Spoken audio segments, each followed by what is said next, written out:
ఆగకుండా ఆగలేక యజమాని అడిగిందంట. ఆ యజమాని నవ్వుతూ అన్నాడంట, అయ్యో,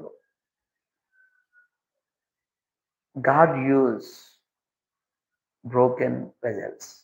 దేవుడు పగిలిన కుండను కూడా, పగిలిన హృదయాన్ని కూడా ఆయన అద్భుతంగా వాడుకోగలిగిన వాడు.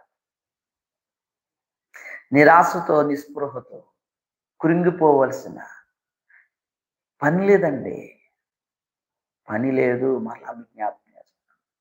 అప్పుడు ఆ కుండను తీసుకుని వెళ్ళి ఆ దారి పొడుగున చూపించేటటండి. ఆ దారి పొడుగున చూస్తే చక్కని కూర మొక్కలు, పూల మొక్కలు, చక్కగా మొక్కలు వికసించి, పూలు వికసించున్నాయి, కూర మొక్కలు ఉన్నాయి. నీవు అక్కడి నుంచి ఇక్కడి వరకు కూడా ఈ దారి పొడుగున ఉన్న ఈ కూర మొక్కలకు, ఈ పూల మొక్కలకు నీళ్లు వేయడానికి నేను వాడుకుంటున్నాను. గుర్తుపెట్టుకో, ఈ దారి పొడుగున పచ్చగా ఉంది చూసారా, కూర మొక్కలతో, పూల మొక్కలతో ఎంతో అందంగా ఉంది చూసారా.